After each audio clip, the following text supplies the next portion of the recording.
एक बार मैं एक मंदिर में गया। मंदिर के बाहर दरवाजे पे ऊंचे स्तर पर बड़ा बड़ा मोटा मोटा लिखा था, मनुष्य परिस्थितियों का दास। फिर दूसरी लाइन लिखी थी, मनुष्य परिस्थितियों का निर्माता है।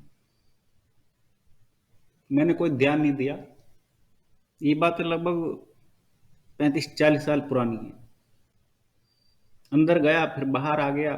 अपना जो भी कुछ काम था, ज्यादा याद नहीं। लेकिन साधना में बैठे बैठे एक दिन मुझे ये पंक्तियां याद आ गई, और इन पंक्तियों का सार आज मुझे समझ में आता है। पहली पंक्ति, मनुष्य परिस्थितियों का दास है। अद्भुत। मैं लोगों को यही पाता हूँ, यही देखता हूँ।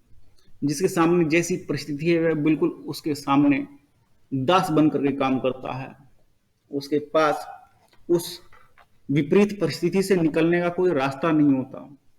अच्छी परिस्थिति में भी और ऊपर अच्छी परिस्थिति प्राप्त करने का भी कोई रास्ता नहीं होता। कोशिश तो हर कोई करता है, लेकिन परिस्थितियों का दास ही दिखाई देता है। सत्य है, बिल्कुल परम सत्य है। फिर दूसरी पंक्ति है, मनुष्य परिस्थितियों का निर्माता है। अब जब साधना में बैठा और इनका आकलन किया, तो पहली पंक्ति जीवात्मा के बारे में है। मनुष्य परिस्थितियों का दास है, क्योंकि जीवात्मा का अपना कोई अस्तित्व नहीं होता। उसके पास अपनी कोई ऊर्जा नहीं होती, ज्यादा बड़ी ऊर्जा नहीं होती कि वो किसी ऊर्जा से काम ले सके। वो तो जो उस ईश्वर ने उसको दे रखी है, उसके कर्म फल के अनुसार उसको जो मिली हुई है, उसके अनुसार ही चलता है। इतनी ऊर्जा उसके पास नहीं होती कि वो अपने कर्म फलों को बदल सके। दूसरी पंक्ति बड़ी ऊर्जा के बारे में है। मनुष्य परिस्थितियों का निर्माता है।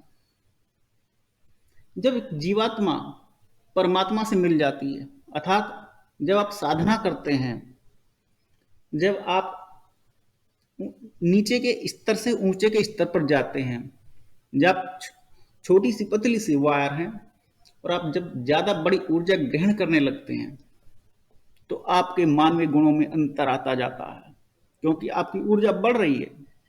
और जब ये ऊर्जा बढ़ने लगती है, तो आपकी परिस्थितियों में अंतर आता है। और जब आपकी परिस्थितियां बदलती हैं, तो आप के ऊपर दूसरी पंक्ति लागू हो जाती है, मनुष्य परिस्थितियों का निर्माता है। क्योंकि जो आपके अंतस में चल रहा है, वो आपके सामने परिस्थितियों में प्रकट होने लगता है, और आप दास से एक क्रिएटर बन जाते हैं, निर्माता का बन जाते हैं। यही साधना का फल है। जिस विद्वान ने ये पंक्तियां लिखी थी, मैं उसको आज भी नमस्कार करता हूं। कितनी सुंदर पंक्तियां लिखी थी उसने।